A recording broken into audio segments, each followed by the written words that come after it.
নমস্কার। আমরা আজ এখন টিকরি বর্ডারে রয়েছি। আমরা এদেশ আমারের পক্ষ থেকে টিকরি, সিংঘু এবং বিভিন্ন বর্ডারগুলিতে যে লাগাতার কয়েকদিন ধরে কৃষক আন্দোলন চলছে, তার কিছু না বলা কথা, না শোনা, যেগুলো আপনারা এখনও পর্যন্ত শোনেননি, সেরকম কিছু কথা নিয়ে আপনাদের কাছে হাজির হয়েছি এখানকার সমস্ত রকম আপডেট আপনাদের কাছে পৌঁছে দেওয়ার জন্য। তো আজ আমাদের সাথে রয়েছেন এখানকার বিকেইউ একতা উগ্রাহা যে সংগঠন, এটি পাঞ্জাবের সবথেকে বড় কৃষক সংগঠন এবং আমাদের দেশের বুকেও একটি খুব বড় কৃষক সংগঠন। তাদের সেই শীর্ষস্থানীয় নেতৃত্ব থেকে আমাদের সাথে রয়েছেন হরিন্দর বিন্দু জি রয়েছেন অ্যাডভোকেট তানিয়া তাবাসসুম, আর দিদি রয়েছেন রাজতি রাঠি জি রয়েছেন। তো ওনারা যেহেতু হিন্দিভাষী, তো আমরা চেষ্টা করব পুরো কনভারসেশনটা হিন্দিতে করার। তো চলুন আপনাদেরকে নিয়ে যাই, ওনাদের সাথে এক এক করে পরিচয় করিয়ে দিই এবং এখানকার যে কৃষক আন্দোলন চলছে তার এখনও পর্যন্ত কি আপডেট এবং আগে তাদের কি রয়েছে প্রক্রিয়া তারা অবলম্বন করবেন, সেগুলো জেনে নিই ওনাদের কাছ থেকে। नमस्ते बिंदु जी। नमस्ते जी। सबसे पहले तो हमारे चैनल ए देश अमार में आपको बहुत स्वागत है और हमारे दर्शकों को हम ये बताना चाह रहे हैं कि लगातार जो किसान आंदोलन चल रहा है, आज बहुत दिन हो गया, तो उसमें सबसे पहले आपको ये पूछना चाहेंगे कि शुरुआत कैसे हुआ, किसान आंदोलन की ज़रूरत क्यों पड़ा आज, उसके बारे में आप कुछ बताइए। हमारे जो सरकारें हैं, पोलिटिकल पार्टी जो हमारे सरकार है, आडर समूह में जिनमें कांग्रेस है, जहाँ बीजेपी है, इन्होंने खेती विरोधी कानून लेके आंदे हैं स्टेटों में भी और सेंटर में भी। कोरोना की आड़ में जब कोविड-19 था, उस समय जब लोग सदमे में थे, उदों जे 3 कृषि कानून जेड़े लेके आए हैं, उसमें लोगों ने देखा कि जो हमारे पंजाब में जो हम पहले से ही आंदोलन कर रहे हैं, जो प्राइवेटेशन का दौर चल रहा है, स्कूल बेचे जा रहे हैं, हस्पताल बेचे जा रहे हैं, पंजाब बिजली बोर्ड बेचा जा रहा है, इसके ख़िलाफ़ हम पहले से ही स्ट्रगल कर रहे थे और औरतों को भी पहले से ही इसमें शामिल कर रहे थे। जब ये कानूनों की बात आई, ऑर्डिनेंस लेके आए, तब हमने गांव-गांव, घर-घर जाकर औरतों को, बच्चों को, बुज़ुर्गों को, युवा को ये बात बताई कि ये जो कानून है, जो सरकारी मंडीकरण है, ये हमारा नहीं रहेगा। जो ज़रूरी वस्तुओं का कानून है, उसका कंट्रोल ख़त्म हो जाएगा और महंगी हमें चीज़ें मिलेंगी, वस्तु मिलेंगी।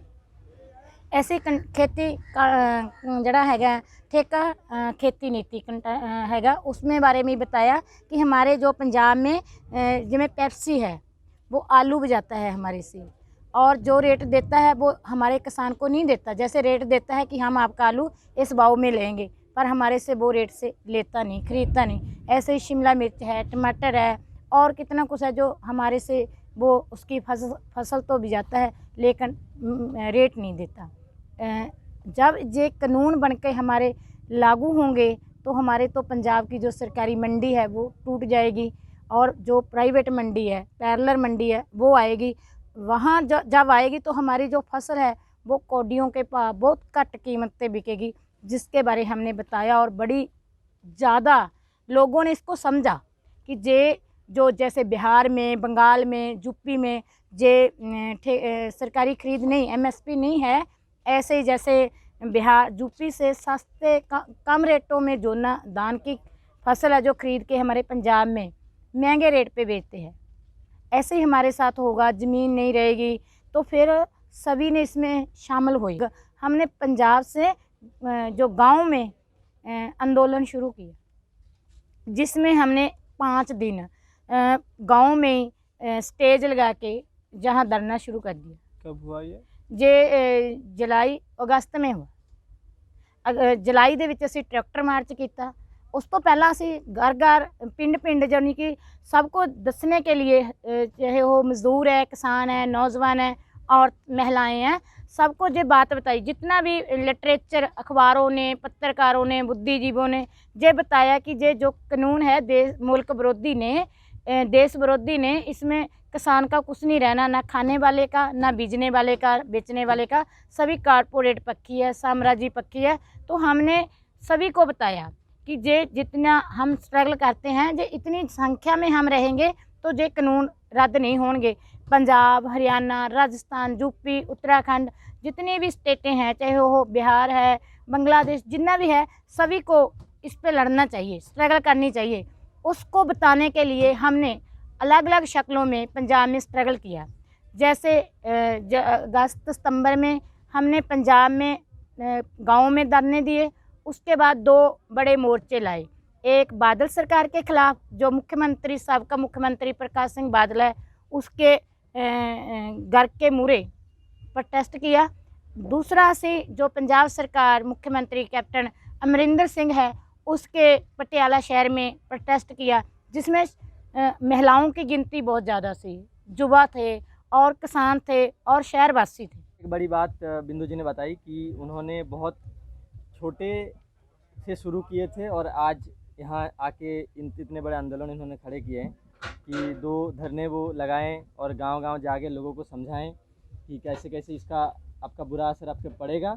तो आप मोबिलाइज होइए, आप समझिए, और उसके बाद इनके बात पे लोग भरोसा करके और लोग समझें, फिर इतना बड़ा आंदोलन पे ये लोग शामिल हुए हैं। तो बिंदु जी, आपको हमारा दूसरा सवाल ये है कि ये जो हम देखते हैं आपके नेतृत्व में सबसे ज़्यादा महिलाएं यहाँ पर आए हुए हैं। जितने भी हम बॉर्डर में गए हैं, सिंघू में, टिकरी में, बहुत ज़्यादा महिलाओं का पार्टिसिपेशन है और इनमें आपका नेतृत्व का भी बहुत बड़ा एक रोल है। तो पूरे देश में, जहाँ ये हमारा देश है, जहाँ पुरुषों का ज़्यादा चलता है, मेल डोमिनेटेड कंट्री है, वहाँ आप कैसे महिलाओं को इतना ज़्यादा उनको मोबिलाइज़ किए और उनके ऊपर क्या प्रभाव बीता जो आज इतने संख्या में महिलाएं इस आंदोलन में भागीदारी लिए? पंजाब में लगातार स्ट्रगल चलती है। कभी खुदकशी, पीड़ित परिवारों को जो खुदकशी होती है उस पे, कभी कर्ज पे, कभी जो ज़मीन की कुर्की आती है उसमें, और कभी फसल ख़राब हो जाती है उसका मुआवजा लेने के लिए, और सभी स्ट्रगल में हम औरतों को शामिल करते हैं। और ऐसे जब ये आंदोलन शुरू किया तब भी हमने महिलाओं को ये बात बताई कि जब ज़मीन नहीं रहेगी तो हमारा जो भविष्य है वो नहीं रहेगा, बच्चों का भविष्य नहीं रहेगा। और जब हमारे जब भी औरत का रिश्ता होता है तो पहले ज़मीन देखी जाती है कि आपके कितनी ज़मीन है, उस पर रिश्ता तय होता है। चाहे मर्द मुलाजिम होवे तब भी ज़मीन देखी जाती है कि जे ज़मीन ना रही तो जो ज़मीन से वांझे लोग हैं, मज़दूर है, दलित है, उनके साथ कितना बुरा होता है। ऐसा ही हमारे साथ होगा, ऐसा ही अत्याचार हमारे साथ होगा। जे हमारी बड़ी आंदोलन है जे हम लड़ेंगे, संघर्ष करेंगे तो ये कानून रद्द कर सकते हैं। ऐसे ही जो महिलाएं जब घर से बाहर निकली तो उन्होंने इतनी मेहनत की कि हज़ारों औरतों पंजाब में जो हमारे बाढ़ थावों पे 62 यानी कि बाढ़ थावों ते धरने चल रहे हैं पंजाब च, जिथे असीं कारपोरेट घराणिਆਂ ਦੇ ਜਿਹੜੇ मॉल वगैरह ने, शॉपिंग मॉल ने, अडानी ਦਾ ਸਾਡੇ ਜਿਹੜਾ सैलो गोडाउन है, जिथे पूरी मंडी है, जो असी कनक जो धान की फसल मंडी में लेके जाते हैं ना, सभी की सभी उसकी जो सैलो गोडाउन है उसमें जाता है। उसने बहुत सारा अनाज है जो उसमें जमा कर रखा है, उसका गोडाउन का घराव किया हुआ है। ऐसे जो वेदांता कंपनी है उसका थर्मल है पंजाब में, मानसा डिस्ट्रिक्ट में, वहाँ बनावाली, वहाँ भी हमने यानी कि आंदोलन किया हुआ है, जहाँ उत्थे भी बड़ी गिनती में औरतें और नौजवान है, पूरा उसको जाम किया था।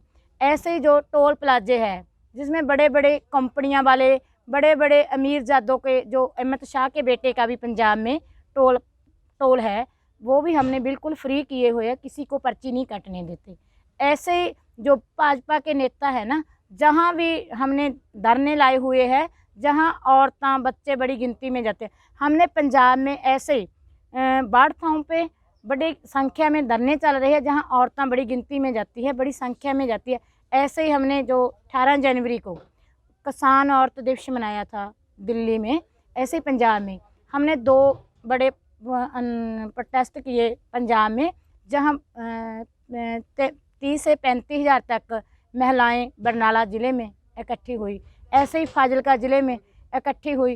यानी कि जो हमारे चेतना है ना वो बढ़ रही है, और जो एक चेतना ऐसे बढ़ रही है जैसे कि हमारे से सब कुछ छीन लिया, हमारे पास सब कुछ नहीं है, खुदकशी है, कर्ज है, ज़मीन खोल रही है, कुछ नहीं है। इस करके यानी कि लोगों जो हमारे गांव के पंजाब के लोग हैं उनको पता है जो स्ट्रगल करेंगे तब बचेंगे नहीं।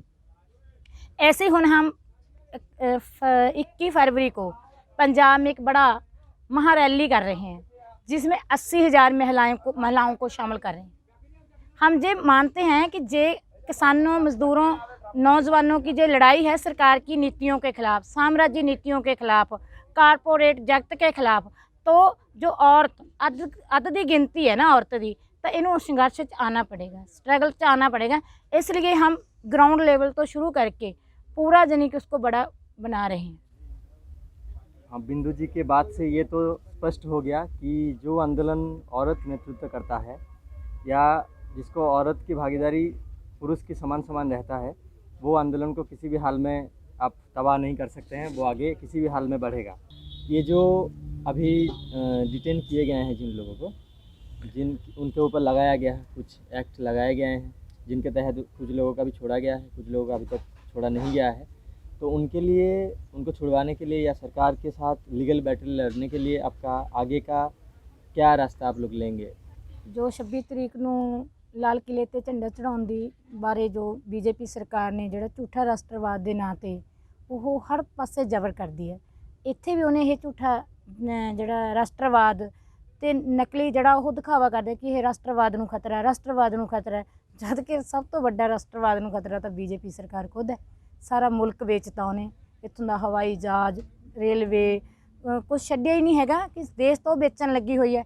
ਜਿਹੜੇ ਜਾਨੀ ਕਿ 26 ਤਰੀਕ ਨੂੰ ਜਿਹੜੇ ਕਿਸਾਨ ਨੌਜਵਾਨ ਉਹਨਾਂ ਨੇ ਗ੍ਰਿਫਤਾਰ ਕੀਤੇ ਹੈ, ਉਹਨਾਂ 'ਤੇ ਜ਼ਬਰ ਕੀਤਾ ਹੈਗਾ। ਕਾਫੀ ਕਿਸਾਨਾਂ ਜਿਨ੍ਹਾਂ 'ਤੇ 307 ਲਾਈ ਹੈ, UAPA ਲਾਈ ਹੈਗੀ ਹੈ, ਪਤਾ ਨਹੀਂ ਕਿੰਨੀਆਂ ਧਰਾਵਾਂ ਲਾ ਕੇ ਉਹਨਾਂ 'ਤੇ ਪਰਚੇ ਦਰਜ ਕਰਕੇ ਬਹੁਤ ਸਾਰਿਆਂ ਨੂੰ ਗ੍ਰਿਫਤਾਰ ਕਰਕੇ ਜੇਲ੍ਹ ਭੇਜਿਆ ਗਿਆ ਹੈ। ਅਤੇ ਕਈ ਕਿਸਾਨ ਨੌਜਵਾਨ ਇਸ ਤਰ੍ਹਾਂ ਜਿਨ੍ਹਾਂ ਬਾਰੇ ਪਤਾ ਨਹੀਂ ਲੱਗ ਰਿਹਾ ਹੈਗਾ, ਉਹਦੇ ਬਾਰੇ ਕੁਛ ਵਕੀਲਾਂ ਨੇ ਜਾਨੀ ਕਿ ਵਕੀਲ ਜੋ ਹੈਗੇ ਨੇ ਉਹਨਾਂ ਨੇ ਆਪਣੀ ਜਾਨੀ ਕਿ ਹੈਲਪ ਦੇਣ ਦੀ, ਮਦਦ ਦੇਣ ਦੀ ਗੱਲ ਕੀਤੀ ਹੈ ਕਿ ਅਸੀਂ ਇਹ ਫ੍ਰੀ ਕੇਸ ਲੜਾਂਗੇ, ਬੇਲ ਵਗੈਰਾ ਕਰਾਵਾਂਗੇ। ਹੋਰ ਸਾਰਾ ਜੋ ਜਥੇਬੰਦੀ ਦਾ ਮਾਮਲਾ ਹੈਗਾ, ਅਸੀਂ ਆਪਣੇ ਸੰਯੁਕਤ ਕਿਸਾਨ ਮੋਰਚਾ ਵੀ, BKU ਏਕਤਾ ਗਰਾਹਾਂ ਵੀ, ਅਸੀਂ ਇਹ ਜਿਹੜੀ ਲੜਾਈ ਹੈ ਅਸੀਂ ਕਾਨੂੰਨੀ ਵੀ ਕਰ ਰਹੇ ਹਾਂ ਅਤੇ ਅਸੀਂ ਆਪਣੀ ਜਿਹੜੀ ਸਾਡੀ ਆਵਾਜ਼ ਹੈ, ਜਨਤਾ ਸਭ ਤੋਂ ਵੱਡੀ ਹੁੰਦੀ ਹੈ।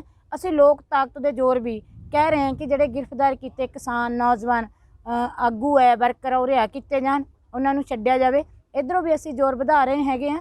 ਇਸ ਕਰਕੇ ਜਾਨੀ ਕਿ ਹੈਗਾ ਕਿ ਸਰਕਾਰ ਦਾ ਕੰਮ ਹੈ ਕਿ ਉਹਨਾਂ ਨੇ BJP ਹਕੂਮਤ ਦੇ ਵੱਲੋਂ ਅਤੇ ਪ੍ਰਸ਼ਾਸਨ ਦੇ ਵੱਲੋਂ ਰਲ ਕੇ ਜਿਹੜੇ ਗ੍ਰਿਫਤਾਰ ਕੀਤੇ ਨੇ, ਜੇਲ੍ਹਾਂ ਦੇ ਵਿੱਚ ਬੰਦ ਕੀਤੇ ਨੇ, ਜਿਹੜਾ ਉਹਨਾਂ ਬਾਰੇ ਦੱਸਿਆ ਨਹੀਂ ਜਾ ਰਿਹਾ, ਉਹਨਾਂ ਦੀ ਰਿਹਾਈ ਨਹੀਂ ਕੀਤੀ ਜਾ ਰਹੀ, ਇਹ ਸਾਨੂੰ ਸਬਕ ਸਿਖਾਉਣ ਵਾਸਤੇ ਹੈ ਕਿ ਜੇ ਤੁਸੀਂ ਸਟਰਗਲ ਕਰੋਗੇ, ਤੁਸੀਂ ਲੜੋਗੇ ਤਾਂ ਤੁਹਾਡੇ 'ਤੇ UAPA ਦੇਸ਼ ਧਰੋਹੀ ਦੇ ਪਰਚੇ ਪਾ ਕੇ ਤੁਹਾਨੂੰ ਜੇਲ੍ਹ 'ਚ ਬੰਦ ਕਰ ਦਾਂਗੇ। ਪਰ ਅਸੀਂ ਇਸ ਤੋਂ ਡਰਨ ਵਾਲੇ ਨਹੀਂ। ਸਾਨੂੰ ਪਤਾ ਹੈ ਕਿ ਵੱਧ ਤੋਂ ਵੱਧ ਸਾਨੂੰ ਜੇਲ੍ਹ 'ਚ ਬੰਦ ਕਰ ਸਕਦੇ ਨੇ, ਸਾਨੂੰ ਫਾਂਸੀ ਲਾ ਸਕਦੇ ਨੇ, ਪਰ ਸਾਰੇ ਮੁਲਕ ਨੂੰ ਥੋੜ੍ਹਾ ਫਾਂਸੀ ਲਾਉਣਗੇ, ਸਾਰੇ ਮੁਲਕ ਨੂੰ ਥੋੜ੍ਹਾ ਜੇਲ੍ਹ 'ਚ ਸਿੱਟਣਗੇ। ਕਿ ਇਸ ਕਰਕੇ ਜਾਨੀ ਕਿ ਅਸੀਂ ਪੈਰਵਾਈ ਵੀ ਕਰ ਰਹੇ ਹਾਂ, ਉਹਨਾਂ ਨੂੰ ਛਡਾਉਣ ਦੀ ਕਾਰਵਾਈ ਵੀ ਕਰ ਰਹੇ ਹੈਗੇ ਆ, ਅਤੇ ਨਾਲ ਵਕੀਲ ਭਾਈਚਾਰਾ ਹੋਰ ਸਾਰੇ ਲੱਗੇ ਹੋਏ ਆ।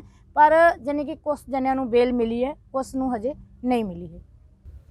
तो बिंदु जी, हमारा आखिरी सवाल, दूसरा सवाल इसके बाद का आपसे ये है कि खास करके महिलाओं का जब बात आता है, हम देखते हैं कि नॉर्थ इंडिया में ज़्यादातर ये यूपी, बिहार, हरियाणा में ज़्यादातर महिलाओं को ज़्यादा पहले, कुछ दिन पहले तक घर से ज़्यादा निकलने नहीं दिया जाता था।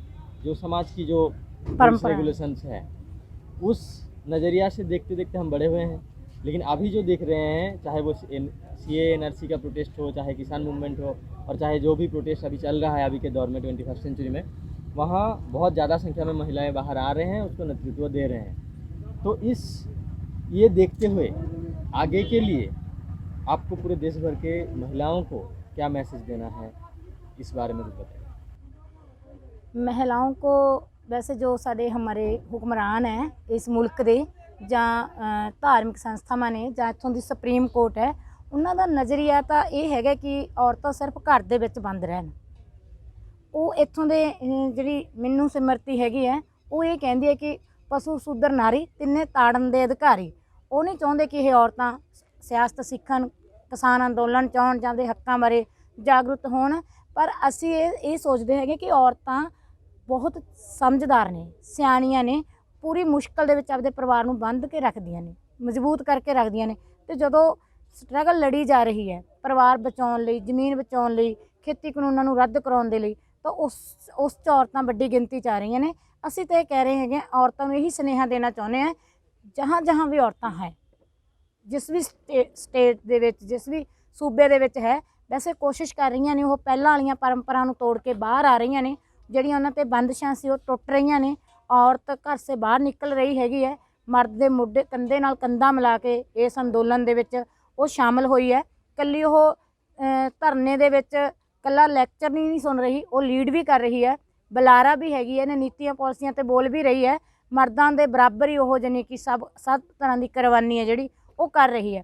ਅਸੀਂ ਇਹੀ ਸੱਦਾ ਦੇ ਰਹੇ ਹਾਂ ਕਿ ਵੱਧ ਤੋਂ ਵੱਧ ਜੇ ਆਪਣੇ ਪਰਿਵਾਰ ਬਚਾਉਣੇ ਹੈ, ਆਪਣੇ ਬੱਚਿਆਂ ਦਾ ਭਵਿੱਖ ਬਚਾਉਣਾ ਹੈ, ਤੇ ਔਰਤਾਂ ਨੇ ਆਪਦੇ ਮਾਣ ਸਨਮਾਨ ਨਾਲ ਰਹਿਣਾ ਤਾਂ ਉਹਨਾਂ ਨੂੰ ਘਰਾਂ 'ਚੋਂ ਬਾਹਰ ਆਉਣਾ ਪਊਗਾ। ਚਾਹੇ ਉਹ ਪੜ੍ਹੀਆਂ ਲਿਖੀਆਂ ਔਰਤਾਂ ਨੇ, ਨੌਕਰੀ ਪੇਸ਼ਾ ਔਰਤਾਂ ਨੇ, ਘਰ-ਬਾਰ 'ਚ ਕੰਮ ਕਰਦੀਆਂ ਨੇ, ਖੇਤੀਬਾੜੀ ਦਾ ਕੰਮ ਕਰਦੀਆਂ ਨੇ, ਸਭੀ ਕੋ ਇਕਜੁੱਟ ਹੋ ਕੇ ਇਸ ਅੰਦੋਲਨ ਦਾ ਹਿੱਸਾ ਬਣਨਾ ਚਾਹੀਦਾ। ਵੱਧ ਤੋਂ ਵੱਧ ਇਸ ਅੰਦੋਲਨ 'ਚ ਸ਼ਾਮਲ ਹੋ ਕੇ ਇਹਨਾਂ ਲੋਕ ਵਿਰੋਧੀ, ਮੁਲਕ ਵਿਰੋਧੀ ਨੀਤੀਆਂ ਨੂੰ ਖਤਮ ਕਰਨ ਵਾਲੇ ਪਾਸੇ ਤੁਰਨਾ ਚਾਹੀਦਾ। ਸੰਯੁਕਤ ਮੋਰਚਾ ਜੋ ਹੈਗਾ ਉਹਦੇ ਵੱਲੋਂ ਯਾਨੀ ਕਿ ਕੁਝ ਪ੍ਰੋਗਰਾਮ ਦਿੱਤੇ ਗਏ ਹੈਗੇ ਆ, ਜਿਵੇਂ 12 ਤਰੀਕ ਨੂੰ ਟੋਲ ਪਲਾਜ਼ੇ ਰਾਜਸਥਾਨ ਦੇ ਵਿੱਚ ਫ੍ਰੀ ਕਰਨ ਦਾ ਸੀ, ਅਸੀਂ ਉਹਦੀ ਵੀ ਸਪੋਰਟ ਕੀਤੀ ਹੈਗੀ ਹੈ। 18 ਤਰੀਕ ਨੂੰ 12 ਤੋਂ ਲੈ ਕੇ 4 ਵਜੇ ਤੱਕ ਪੂਰੇ ਭਾਰਤ ਦੇ ਵਿੱਚ ਚੱਕਾ ਜਾਮ, ਰੇਲ ਚੱਕਾ ਜਾਮ ਹੈਗਾ, ਉਹਦੇ ਵਿੱਚ ਅਸੀਂ ਯਾਨੀ ਕਿ ਉਸ ਸੱਦੇ ਨੂੰ ਲਾਗੂ ਕਰਨਾ ਹੈਗਾ ਪੂਰੇ ਪੰਜਾਬ ਦੇ ਵਿੱਚ, ਪੂਰੇ ਭਾਰਤ ਦੇ ਵਿੱਚ, ਜਿੱਥੇ ਜਿੱਥੇ ਅਸੀਂ ਪੰਜਾਬ ਦੇ ਵਿੱਚ ਹਾਂ। ਪੰਜਾਬ ਦੇ ਵਿੱਚ ਉਹ 12 ਤਰੀਕ ਤੋਂ ਲੈ ਕੇ 4 ਵਜੇ ਤੱਕ ਯਾਨੀ ਕਿ ਪੂਰੀ ਜਿਹੜੀ ਰੇਲ ਉਹ ਬੰਦ ਕੀਤੀ ਜਾਊਗੀ, ਚੱਕਾ ਜਾਮ ਕੀਤਾ ਜਾਊਗਾ। ਹਰਿਆਣੇ ਦੇ ਵਿੱਚ ਵੀ ਹੋਊਗਾ, ਉਧਰ ਰਾਜਸਥਾਨ ਦੇ ਵਿੱਚ ਵੀ ਹੋਊਗਾ। ਇਹਦੇ ਵਿੱਚ ਪੂਰੇ ਯਾਨੀ ਕਿ ਜ਼ੋਰ ਦੇ ਨਾਲ ਲੋਕ जो इकट्ठा करके चक्का जाम किया जाऊगा। 21 फरवरी को हम पंजाब में महा रैली कर रहे हैं, जिहदे च 2 लाख का इकट्ठ कर रहे हैं। कब 21 फरवरी नूं बरनाला दे विच। अच्छा हाँ, 21 फरवरी नूं 2 लाख का इकट्ठ किया जा रहा। पूरियां तैयारियां जोरां शोरां ते चल रही ने पंजाब दे विच। घर घर दा बच्चा यानी कि पूरे परिवारां दे परिवार उहदे विच शामिल हो रहे ने, ते जिहदे विच 70 तो लैके 80,000 तक औरतां शामिल होणगीआं। तो आने वाले दिन 21 फरवरी को, हाँ जी, मजदूर 21 किसान फरवरी को बहुत बड़ा आंदोलन होने वाला है। 2 लाख से ज़्यादा लोग इकट्ठा होंगे पंजाब में। देखो ਅਸੀਂ ਇਹ ਸੋਚ ਰਹੇ ਹੈਗੇ ਕਿ ਜਿਹੜਾ ਅਸੀਂ ਅੰਦੋਲਨ ਕਰ ਰਹੇ ਹਾਂ, ਜਿਹੜੀ ਬੀਜੇਪੀ ਸਰਕਾਰ ਇਹ ਕਹਿੰਦੀ ਸੀ ਕਿ ਅਸੀਂ ਇੰਚ ਭਰ ਵੀ ਪਿੱਛੇ ਨਹੀਂ ਹਟਦੇ। ਉਹਨਾਂ ਨੇ ਤਰੀਕ ਪਰ ਤਰੀਕ ਦਿੱਤੀ, ਸਾਨੂੰ ਮੀਟਿੰਗਾਂ ਚੱਲੀਆਂ, ਗੱਲਬਾਤ ਹੋਈ ਉਹਨਾਂ ਨਾਲ, ਸੋਧਾਂ ਤੇ ਆਏ ਕਿ ਅਸੀਂ ਸੰਸ਼ੋਧਨ ਕਰ ਦਿੰਦੇ ਹਾਂ ਇਹਦੇ ਵਿੱਚ, ਇਹਨੂੰ 1.5 ਸਾਲ ਲਈ ਇਹਨੂੰ ਅਸੀਂ ਸਸਪੈਂਡ ਕਰ ਦਿੰਦੇ ਹੈਗੇ ਆ। ਪਰ ਕਿਸਾਨ ਇਸ ਗੱਲ ਲਈ ਆਏ ਹੋਏ ਨੇ ਕਿ ਅਸੀਂ ਇਹਨਾਂ ਨੂੰ ਬਿਲਕੁਲ ਰੱਦ ਕਰਾ ਕੇ ਜਾਣਾ ਹੈਗਾ।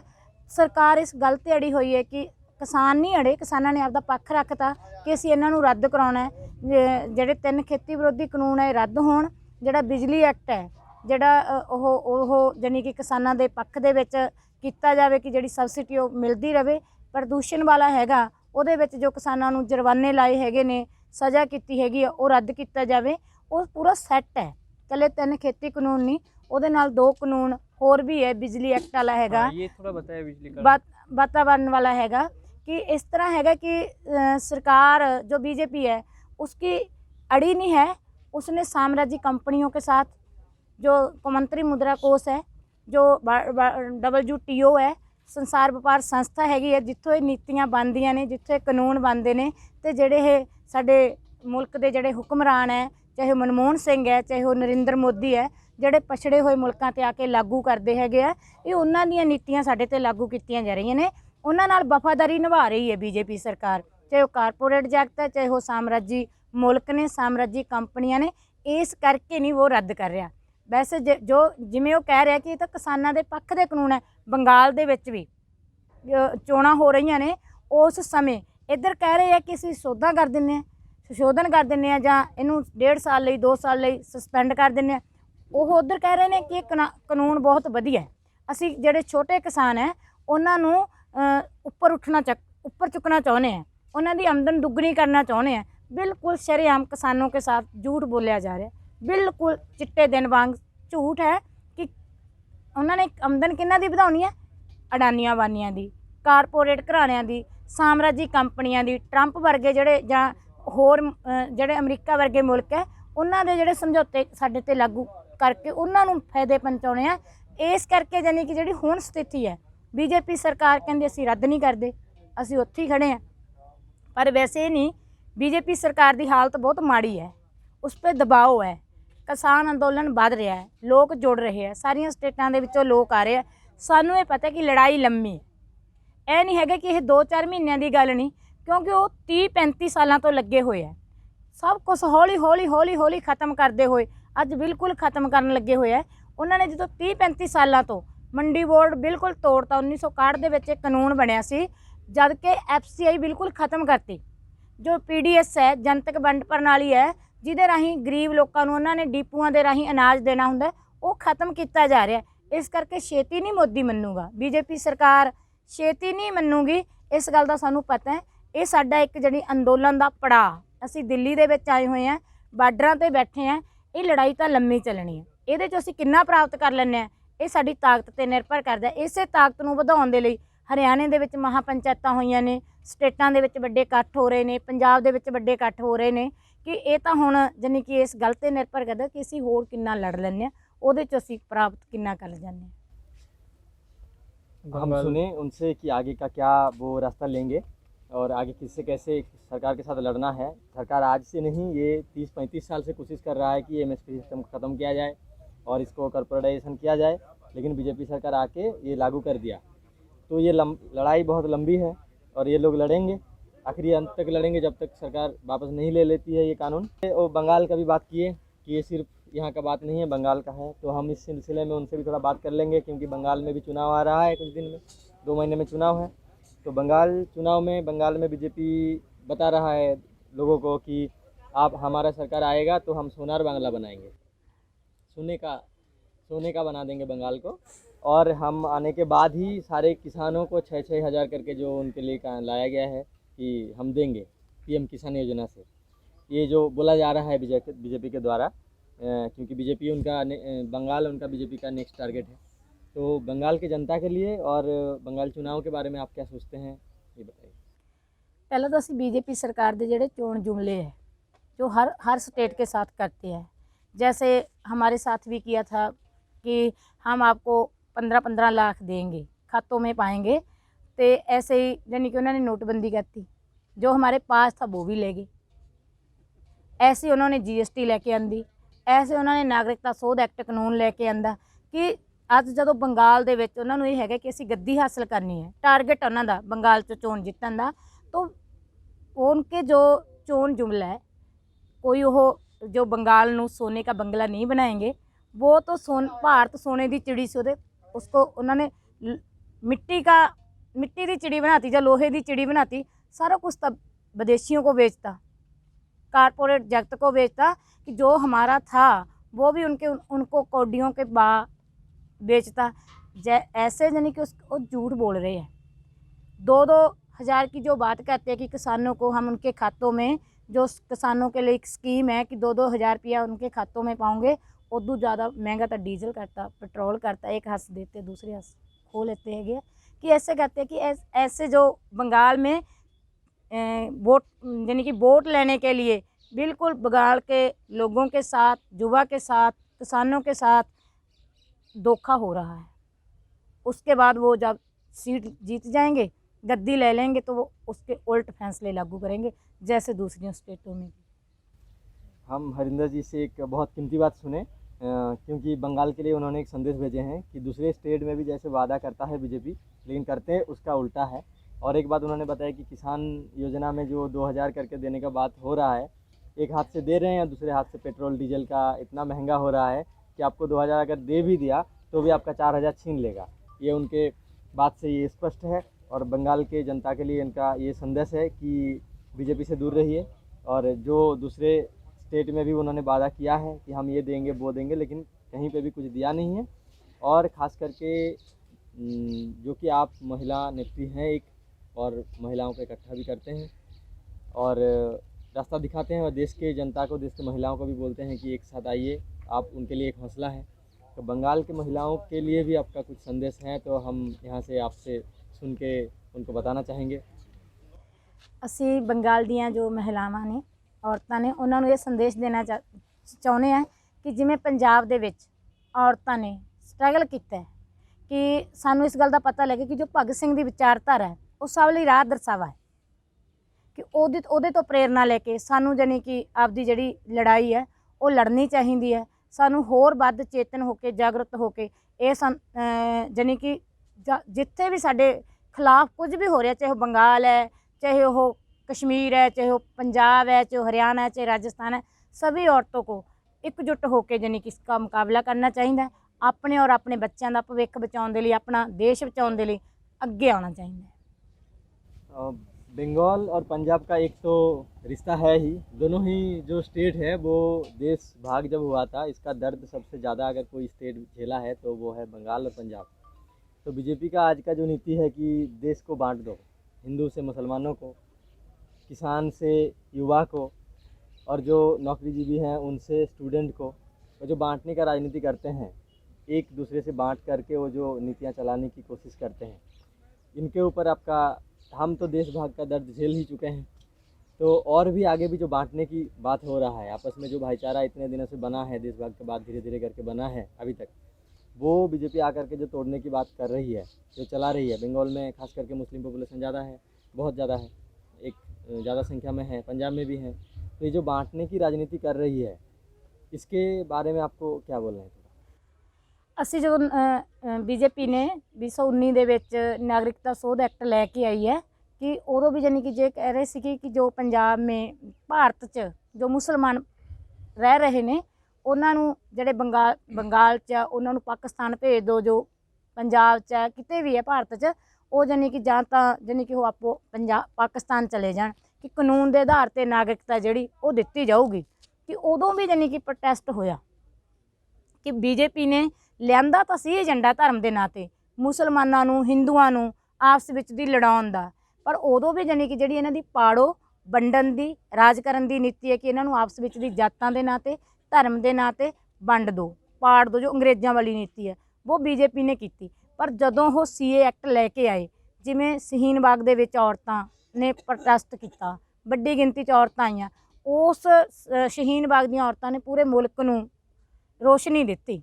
ਅਸੀਂ ਵੀ ਪੰਜਾਬ ਦੇ ਵਿੱਚੋਂ ਸ਼ਹੀਨ ਬਾਗ ਆਏ, ਇਸੇ ਤਰ੍ਹਾਂ ਹੀ ਵੱਡੀਆਂ ਬੱਸਾਂ ਲੈ ਕੇ, ਆਪਣਾ ਰਾਸ਼ਨ ਲੈ ਕੇ, ਉੱਥੇ ਦੋ ਵਾਰੀ, ਇੱਕ ਵਾਰੀ ਜਨਵਰੀ ਦੇ ਵਿੱਚ, ਇੱਕ ਵਾਰੀ ਫਰਵਰੀ ਦੇ ਵਿੱਚ ਜਦੋਂ ਚੋਣਾਂ ਹੋਣੀਆਂ ਸੀ, ਬੀਜੇਪੀ ਤੇ ਆਮ ਆਦਮੀ ਪਾਰਟੀ ਚੁਣਾव ਲੜ ਰਹੀ ਸੀ, ਉਦੋਂ ਜਦੋਂ ਕਹਿ ਰਹੇ ਸੀ ਟੁਕੜੇ ਟੁਕੜੇ ਗੈਂਗ, ਇਹ ਮਿੰਨੀ ਪਾਕਿਸਤਾਨ, ਇਹ ਜਾਨੀ ਕਿ ਗੋਲੀ ਮਾਰੋ ਸਾਲੋं को, देश के गद्दारों को, ਉਦੋਂ ਅਸੀਂ ਵੱਡੀ ਗਿਣਤੀ 'ਚ ਮਹਿਲਾएं, ਨੌਜਵਾਨ, ਕਿਸਾਨ ਦਿੱਲੀ ਦੇ ਸ਼ਹੀਨ ਬਾਗ 'ਚ ਵੀ ਗਏ ਸੀ। ਬੀਜੇਪੀ ਸਾਨੂੰ ਪਾੜਨਾ ਚਾਹੁੰਦੀ ਹੈ, ਕਿਸੇ ਨੂੰ ਧਰਮ ਦੇ ਨਾਂ 'ਤੇ, ਕਿਸੇ ਨੂੰ ਜਾਤ ਦੇ ਨਾਂ 'ਤੇ, ਪਰ ਸਾਡਾ ਸਲੋਗਨ ਹੈ ਕਿ ਹਿੰਦੂ, ਮੁਸਲਿਮ, ਸਿੱਖ, ਈਸਾਈ, ਅਸੀਂ ਹਾਂ ਸਭ ਭਾਈ ਭਾਈ, ਅਸੀਂ ਭਾਈ ਭਾਈ ਹਾਂ।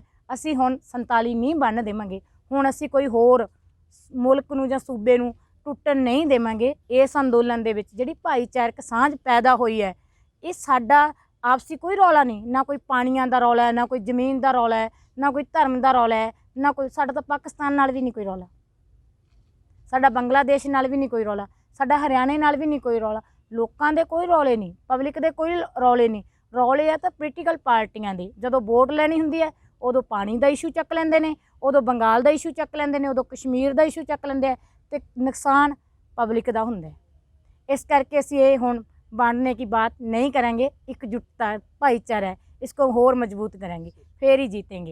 हिंदू, मुसलमान, सिख, ईसाई सब आपस में भाई भाई के नारा लेके उनके पास से उन्होंने बोले ये जो बांटने की राजनीति है बीजेपी के द्वारा, ये बंगाल की जनता को ये बताए, इससे आप दूर रहिए और भाईचारा जो आपस में है वो बना के रखिए। बहुत बहुत धन्यवाद बिंदु जी और तानिया जी और जाठी जी, आपको भी, और एदेश हमार के तरफ से आप तीनों को बहुत बहुत शुक्रिया। আমাদের সাথে থাকুন, আবার আমরা পুরো সিংহু, টিকরি এবং বর্ডারগুলো থেকে আপনাদের রেগুলার আপডেট দিতে থাকবো। এদেশ আমাদের তরফ থেকে আপনাদের সবাইকে ধন্যবাদ। ਅਸੀਂ ਬੰਗਾਲ ਬਾਰੇ ਸੁਣਿਆ ਤਾਂ ਹੈਗਾ, ਅਸੀਂ ਬੰਗਾਲ ਵਾਲਿਆਂ ਨੂੰ ਮਿਲ ਵੀ ਲਏ, ਬਹੁਤ ਚੰਗਾ ਲੱਗਿਆ।